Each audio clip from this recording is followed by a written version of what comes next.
बस भाभी, बहुत बोल लिया आपने। कहीं इस तरह मम्मी से बात की जाती है? अब एक भी शब्द और नहीं। ये मम्मी है हमारी। इन्होंने किन परिस्थितियों में हम सबकी परवरिश करके इस मुकाम तक पहुंचाया है, ये हम लोगों से बेहतर कौन जान सकता है। एक तो जिस गलती के लिए मम्मी को इतना सुना रही हैं, वो गलती मम्मी ने की ही नहीं है। और मान लो अनजाने में गलती हो भी गई, तो क्या आप मम्मी का मान सम्मान भूल जाएंगी? मोहित ने अपनी मम्मी का अपमान होते हुए देखकर बहुत तिल मिलाते हुए कहा। और भैया आप? भाभी लगातार मम्मी को अपशब्द बोले चल जा रही है और चुपचाप बैठे हुए सुन रहे हो। मुझको आपसे तो ऐसी उम्मीद बिल्कुल भी नहीं थी। मोहित बेटा, तुम चुप रहो। अगर तुम भी बराबर से जुबान लड़ाने लगे तो इसमें और तुम में क्या फर्क रह जाएगा? राघव बेटा से पहले ही कंचन परिस्थितियों को संभालने की कोशिश करते हुए बोली। वाह मम्मी जी, पहले तो बेटे को उकसाती हो और फिर उसको समझाने का नाटक करती हो। शिवानी बहू, जो उतनी देर से जरा सी बात के कारण बिना वजह सास को सुनाई पड़ी थी। बहू, कुछ तो शर्म करो। मैंने क्या उकसाया मोहित को? तुम तो खुद उसके सामने मेरा अपमान पर अपमान किए जा रही हो। माना कि राघव की आंखों का पानी मर गया, उसको अपनी माँ का अपमान नहीं दिखाई पड़ रहा, लेकिन एक बेटा अपनी माँ का अपमान इस तरह से होते हुए कैसे देख सकता है? कंचन बहुत दुखी होते हुए बोली, क्योंकि वो तो अपने परिवार को हमेशा हंसता खेलता देखना चाहती थी। कभी इस तरह की कल्पना भी नहीं की थी। लेकिन कुछ परिस्थितियां चुपचाप जीवन में चली आती हैं, और यही हुआ कंचन के साथ। चचेरी बहन के कहने पर उसके दूर के देवर की बेटी के साथ बड़े बेटे राघव की शादी कर दी। पहले तो राजेश, कंचन के पति, ने मना भी किया कि ये सोच लो कि रिश्तेदारी में राघव का रिश्ता करना सही रहेगा। लेकिन कंचन ने सोचा कि बड़ी बहन है तो सोच समझकर ही रिश्ता बताया होगा। देखने सुनने में भी शिवानी अच्छी लगी और उसके मायके वाले भी ठीक ठाक। लेकिन शिवानी शादी के बाद कुछ दिनों तक तो ठीक ठाक रही, लेकिन फिर धीरे धीरे ऐसा रंग दिखाना शुरू किया कि कंचन के लिए तो गुड़ भरे हंसिया जैसा हाल हो गया। ना उगलते बन सकता था अब और ना निगलते। शिवानी जब देखो तब कंचन को छोटी छोटी बातों के लिए मुंहफट जवाब दे देती। कंचन यही सोचती कि अभी बच्ची है, थोड़े दिनों में संभल जाएगी। लेकिन जिसको संभलना होगा वही तो संभलेगा। कंचन अकेले में बैठकर खूब फूट फूट कर रोती कि आखिर भगवान, उससे कौन सी गलती हो गई जो उसको ऐसी सजा मिली। उसने तो बस हर अच्छी बुरी परिस्थितियों से लड़ने के बाद अपने परिवार की खुशियां ही चाही थी। लेकिन शायद भगवान को वो भी ना मंजूर था। कंचन अपनी चचेरी बहन से भी कुछ नहीं कहना चाहती, क्योंकि उसको लगता कि ये सब उसकी किस्मत का ही दोष है। छोटा बेटा मोहित बाहर नौकरी करता था, इसलिए कम ही आ पाता। समय के साथ शादी उसकी भी हो चुकी थी, लेकिन उसकी पत्नी मन बहुत ही संस्कारों से परिपूर्ण, सुशील। पहले तो शिवानी अगर राघव के सामने कंचन से कुछ कहती तो राघव शिवानी को समझाता, लेकिन धीरे धीरे राघव भी शिवानी के रंग में रंगने लगा। राजेश भी ये सब देख सुनकर बहुत परेशान हो जाते। उनकी बीपी की समस्या की वजह से कंचन उनको कुछ बताती भी नहीं। समय बढ़ रहा था और शिवानी की बदतमीजियां बढ़ती ही चली जा रही थी। अब तो जब वो भी चाहे कंचन को कुछ भी बोल देती और राघव उसको अनसुना करके वहां से हट जाता। कंचन के दिल से करहा निकल जाती कि क्या ये वही बेटा है जो माँ के ऊपर अपनी जान लुटाता था।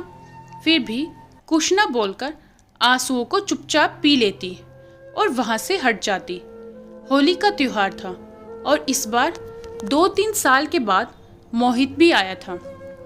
होली पर शिवानी ने अपने मायके से मिला क्रॉकरी सेट निकाला था, खास अपनी सहेलियों के आने पर। सहेलियों के नाश्ता कर लेने के बाद क्रॉकरी सेट तो अंदर पहुंच गया और शिवानी वहीं पर सहेलियों के साथ बैठी रही। कंचन ने सोचा कि महंगी क्रॉकरी है, चलो मैं ही साफ करके रख देती हूँ। सारे बर्तन कंचन धुल चुकी थी, सिर्फ 2 प्याले बचे थे।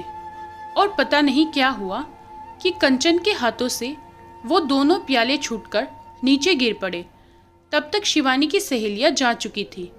अब तो शिवानी के जो मुंह में आया वो अनाप शनाप कंचन को बोलने लगी। पता नहीं कब पिन छूटेगा इन लोगों से, काम धाम तो नाम भर का, और जब देखो तब नुकसान पर ही लगे रहते हैं। कभी इतना महंगा सेट देखा होता तो कद्र जानती, लेकिन इनको क्या फर्क पड़ता है, हराम की चीज़ थी तो तोड़ डाली। शिवानी का ये सब बोलने का राघव के ऊपर तो कोई फर्क नहीं पड़ा, लेकिन मोहित के लिए ये बर्दाश्त करना असंभव ही था। बस इसलिए वो मम्मी का अपमान देखकर तड़प उठा। इतनी ही परवाह है तो ले जाओ इनको अपने साथ। शिवानी ने तो बेशर्मी की हद पार कर दी। कंचन को मम्मी ने कहकर इनके उनके पर उतर आई। भाभी आप परेशान न होइए, हाँ मैं ले जाऊंगी मम्मी जी और पापा जी को अपने साथ। इतनी देर से चुप बैठी रश्मि अपनी चुप्पी तोड़ते हुए बोली, वाह अब तो मेंढकी के मुंह में भी जुबान आ गई। शिवानी बेहुदगी से बोली, नहीं ये घर हम लोगों का है, हम लोग इस घर को छोड़कर कहीं नहीं जाएंगे। जब तक हमारे हाथ पैरों में ताकत है उसके बाद देखा जाएगा, क्योंकि तुम्हारे पापा की दुकान अभी अच्छी खासी चल रही है और मैं भी रसोई बनाने में लाचार नहीं हूँ। और हाँ शिवानी, रही घर छोड़ने की बात, तो अब तक मैंने बहुत तुम्हारी बदतमीजियों को बर्दाश्त कर लिया, लेकिन अब बिल्कुल भी नहीं। अब ये घर छोड़कर तुम और राघव जाओगे, क्योंकि अब पानी सिर के ऊपर जा चुका है। जब धागे का गुच्छा बहुत ज़्यादा उलझ जाए और सुलझाया भी ना जा सके तो उसको तोड़कर फेंक देना ही बेहतर होता है। बहू, तुम्हारे साथ रहकर इस तरह रोज रोज मरने से बेहतर है कि एक बार में ही मर जाना। ना रहेगा बांस और ना बजेगी बांसुरी। पता नहीं इतना बोलने की ताकत कहाँ से आ गई थी कंचन के अंदर। मम्मी होश में भी हो क्या कि क्या कह रही हो? अब जाकर राघव के बोल फूटे जब उसको घर निकाला मिल रहा था। कम से कम चलो बेटा बोले तो तुम, लेकिन शायद मैं अभी तक बेहोश ही थी, अब जाकर होश आया है।